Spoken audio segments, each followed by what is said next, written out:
Alright, Shalom. This is the brother Mayim coming at you from GMS Tampa Bay. First and foremost, I want to give all the praises and glory unto Yahweh, Bahashem, Yahweh Shai, Bahashem, Rachak Wadash. Double honors to the elders, apostles of Great Millstone, and much blessing and salutations to the Akim around the four corners of the earth who are diligently pushing out this truth and this truth of sincerity. What is your faith?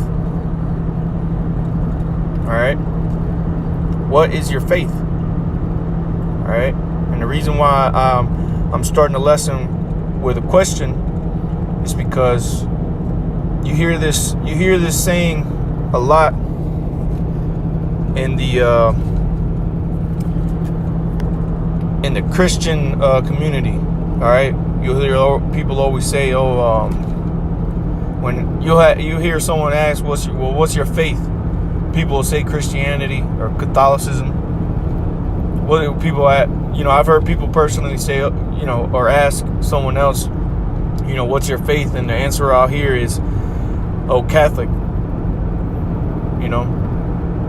And really, none of those philosophies, all right, because that's what they are. Christianity, which Catholicism stems from Christianity, but nonetheless, those so-called religions, all right, which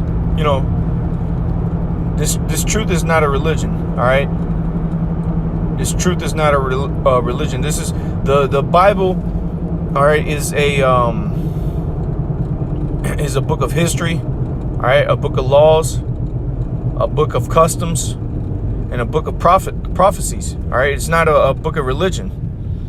Now, within this book lies our faith. All right, for those who are for those who have the mark of exemption from the Lord, all right, the prophets who the Lord revealed all His secrets unto. All right, our faith are the words of Yahweh Bashem Yahweh Shai, man. All right, these things that are written within this book, that is our hope and our faith. All right, which when you go into the word, well, let me just read it here. This is Hebrews chapter 11, verse 1. All right, because we gotta show Jake. We gotta Jake, which Jake is talking about Israelites. When I say Jake, I'm talking about you Israelites, you so-called Negroes, Latinos, and Native Americans. All right, you got to be taught all over again. All right, when you first hear about this truth, all right, you got to put off that old man and put on the new man. All right, the old man is that man of Christianity, that man of Catholicism. Everything that you learned in the past, all right, you got to do away with and start with a whole new clean slate, man. And you got to be retaught. You got to be educated. All right, because that word educate means to bring forth, to bring out, or to draw out. All right, so you got to be taught what faith actually is. All right, and I'm going to give a few examples as I go through the lesson on what the faith of the saints are. All right, which I believe myself to be of a saint of the Lord, man, a saint of Yahweh Bashem Yahweh Shai, which at the end of the day is a prophet. I believe through the spirit and power of Yahweh Bashem Yahweh Shai that the Lord is dealing with me and all the other brothers who are in serving the Lord in His truth and sincerity. All right, but this is Hebrews chapter 11, verse 1. It says, "Now faith is the substance of things hoped for, the evidence of things not seen." All right, and that's a heavy scripture right there. That's heavy. Now faith is the substance of things hoped for, the evidence of things not seen. So it's things that your desire, all right, things that you want, things that you're hoping for, but you haven't even seen. You haven't seen it, which is what? The things that the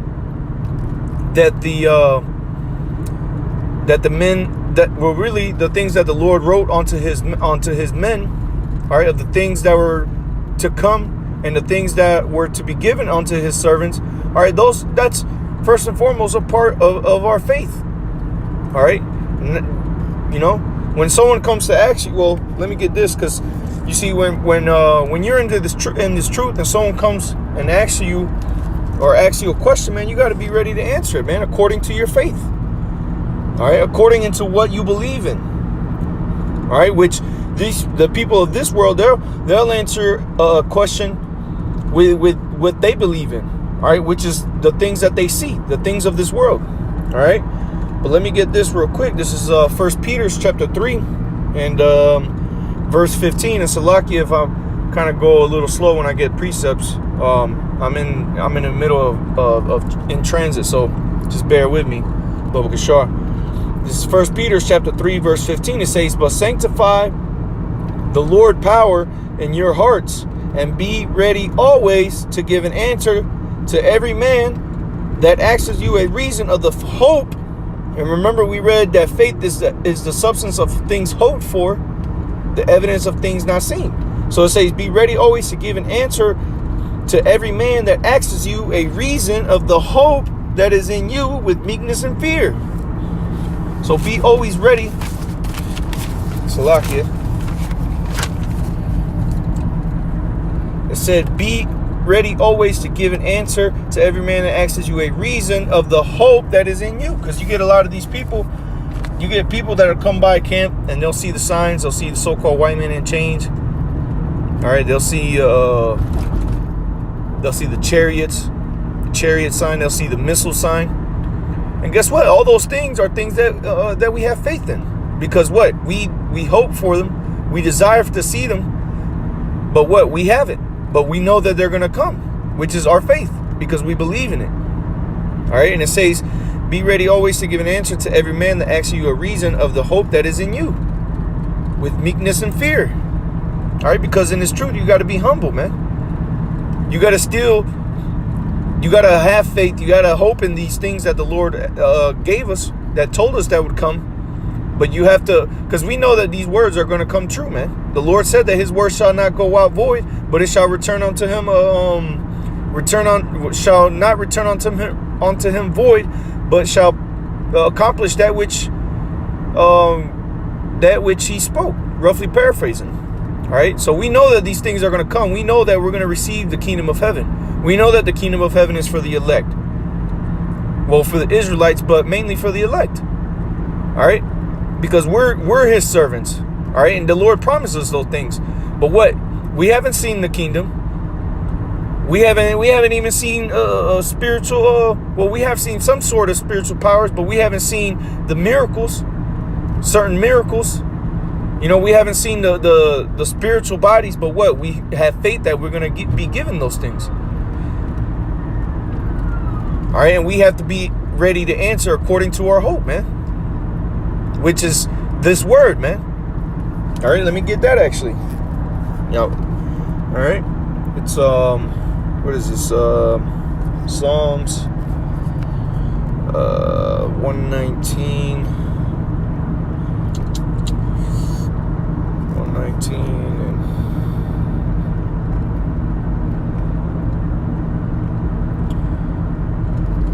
and this is Psalms 119 and 114. It says, "Thou art my hiding place and my shield. I hope in thy word."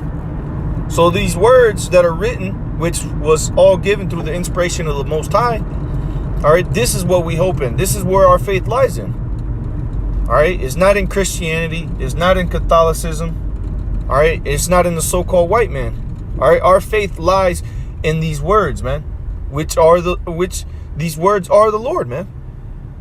All right, and we have faith that Yahushua is going to return, man. All right, not only has it been written, but we hope for it, man. We hope for it, man. We know that the Lord is coming back, man. That's what our faith is. That's where our faith lies in, man. Let me show you another example of where our faith lies in. All right, because when Yahushua returns, all right, he's going to give us power over the heathen. All right, matter of fact, let me get one scripture before I get that one. This is Luke chapter 10 and verse 19. And it says, "Behold, I give unto you power to tread on serpents and scorpions and over all the power of the enemy, and nothing shall by any means hurt you." You see? So that's a part of our faith, man. We believe in that, man. We believe that the Lord is going to give us that power to tread upon our enemies, man. All right? We have faith in that. You know, that's what we believe in. Okay? Now let me get what I was going to get in Psalms. This is Psalms 149, and, you know, brothers know this. A lot of people know this scripture. All right, this is Psalms 149. I'm just going to start at the top. It says, praise ye the Lord. Sing unto the Lord a new song, and his praise in the congregation of saints. Let Israel rejoice in him that made him. Let the children of Zion be joyful in their king. Let them praise his name in the dance. Let them sing praises unto him with the timbrel and harp. For the Lord taketh pleasure in his people. He will beautify the meek with salvation. Let the saints be joyful in glory. Let them sing aloud upon their beds. Let the high praises of the Most High be in their mouth, and a two-edged sword in their hand, to execute, and here goes a part of our faith, to execute vengeance upon the heathen and punishments upon the people, to bind their kings with chains. And this is talking about these other nations, primarily Esau, Edom, the so-called white man. Okay, to bind their kings with chains and their nobles with fetters of iron, to execute upon them the judgment written. This honor have all his saints. Praise ye the Lord. See, that's what we have faith in, man. That's what we hope for, man. We can't. Hey, man, we're faithfully waiting, man. All right, because what the scripture says, that the trying of our faith worketh patience. You know, and see, we're having to endure this, as they say in the prisons, you know, this dead time. We're having to endure this dead time because, you know, we don't know exactly when we're going to get up out of here. You know, that's why, you know, Jake, when he's locked up, when he's going to court and he's incarcerated, he ain't got no money to bond out, or he has no bond. Jake calls that dead time, man. Because he doesn't know exactly if he's going to get sentenced. He don't know if he's going to go home. You know, so they call it dead time. So you know, the time wasn't given unto us to know the day that our Lord is going to come back. But what? We know we were given signs. You know, we were given signs of his return.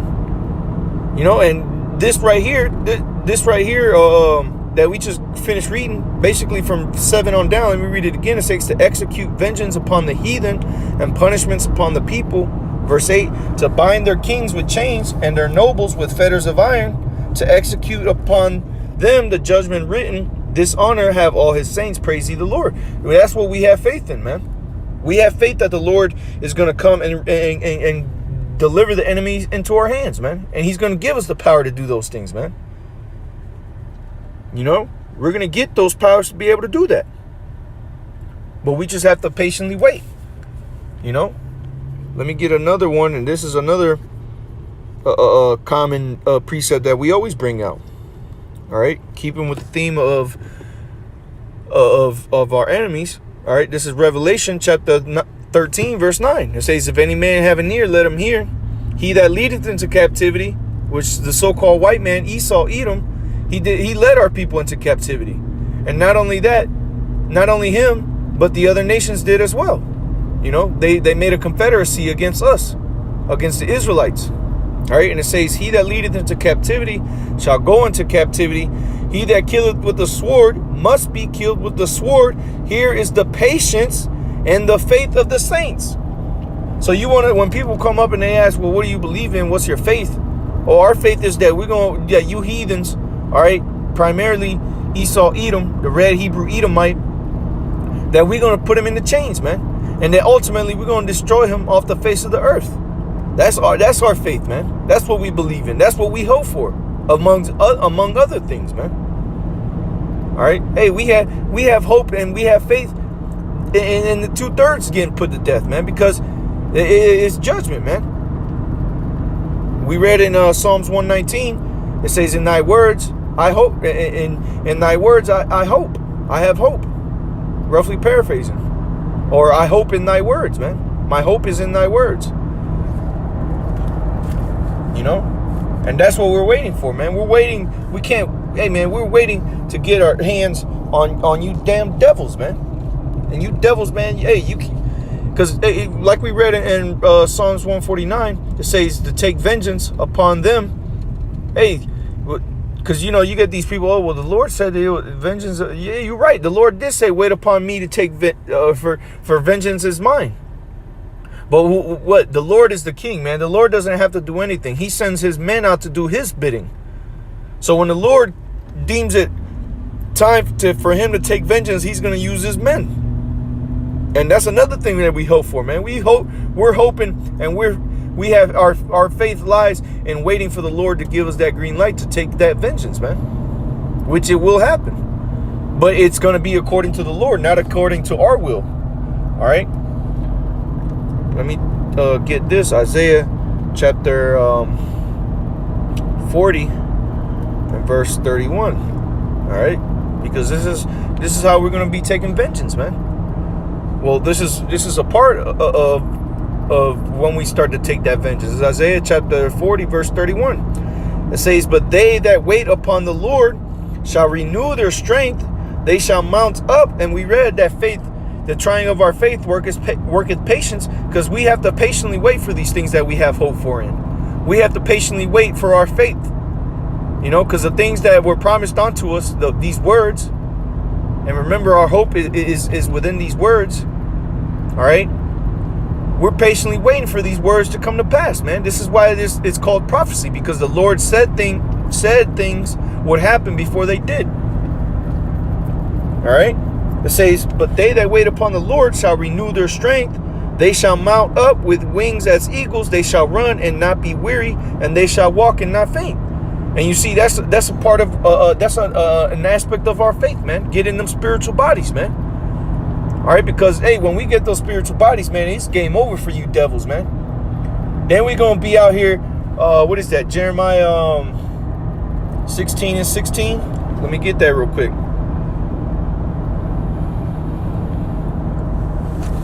It says, behold, I will send, this is Jeremiah 16 and 16. It says, behold, I will send for many fishers, saith the Lord, and they shall fish them, and they shall, it's a lot. And after will I send for many hunters, and they shall hunt them from every mountain and from every hill and out of the holes of the rocks. And that's what we're going to do, man, when we get them spiritual bodies. The Lord right now has us as fishermen. All right, but soon enough, the Lord is going to turn us to hunters, and he's going to give us spiritual bodies to do so, man, to become those hunters, man. And that's what our faith lies in, man. Getting those spiritual bodies, man. Okay? Getting them spiritual bodies to take vengeance upon the heathen, man. Okay? I got a couple more precepts, and then I'm going to close out. This is Hebrews chapter 10, and I'm going to start at verse 23. It says, let us hold fast the profession of our faith without wavering. For he is faithful that promised. So you see that even the Lord is faithful. The Lord is faithful that he's going to do those things that he said, man. All right? But what we have to be faithful, it says, let us hold fast the profession of our faith without wavering. All right? So these things that we hope for and that we're pushing and hope that we are given these things, we have to hold fast onto it, man. Hold fast onto our faith. All right, verse 24, and let us consider one another to provoke unto love and to good works, not forsaking. Oh, hold on, I think that was pretty much it. Yeah, that's pretty much it on verse 23. Let me read it again. Hebrews 10 and 23. Let us hold fast the profession of our faith without wavering. All right. Well, Salakia, you see, I wanted to close out that scripture, but you know, as the Spirit had to bring it out. But let me get this one. All right, since I was speaking on those spiritual bodies, and then we'll come back to that Hebrews again. All right, this is Romans chapter 8, and I'm gonna start at 23. All right, and it says, and not only they, but ourselves also, which have the first fruits of the Spirit, even we ourselves groan within ourselves, waiting for the adoption, to wit, the redemption of our body. You see, so that's, this adoption, the adoption, which means what? The Lord coming back and redeeming us, man. Buying us back. Okay? Which buying, when you go into that word buy, it means to redeem, man. All right, so we're that's what our faith lies in, man. It says, waiting for the adoption, to wit, the redemption of our body. Verse 24, for we are saved by hope, but hope that is seen is not hope. For what a man seeth, why does he yet hope for? Exactly, man. So see, that's we haven't seen the spiritual bodies, man. We haven't seen brothers flying around, brothers raising people up from the dead. We haven't seen those things, but what? We have hope and we have faith, and that we're gonna get those things, man. Because why? The Lord is faithful, and He promised us those things, man. All right. Verse 25 says, but if we hope for that we see not, then do we with patience wait for it. So you see, we have to patiently wait. All right, because even though we haven't seen these things, all right, just even though we haven't seen it, we know that it's going to come, because the Lord said so, man. The Lord promised us these things. And the Lord is faithful above all, man. Okay? The Lord said He is not the author of confusion, man. Why would he promise us something and then not happen, and then not bring it to pass? That would be confusion. Jake will be all messed up in the head, wondering, hey man, what, I thought if I did this, if I served you and to the best of my ability and truth and sincerity, that I would be I would receive the kingdom of heaven, I would be delivered. That would be straight confusion. Jake be confused about where he went wrong. But see, that's why we know that we're gonna get these spiritual bodies, man. We know that we're gonna get the heathens for as our servants, man. We know that we're gonna receive spiritual bodies. Okay. All right, but with that, I'm gonna go ahead and close out. I was gonna go back into that Hebrews, but I'm coming up into a little bit of traffic up here, and it looks like some judgment might have went down or something, and people over here acting like they don't know what's going on. But nonetheless, Lord willing, you brothers were edified through the spirit and power of Yahweh, Bahashem, Yahweh Shai, Bahashem, Rachak Wadash. Double honors to the elders, apostles of Great Millstone, and much blessing and salutations to the Akim around the four corners of the earth who are diligently pushing out this truth in its truth and sincerity. And with that, I want to say Shalom.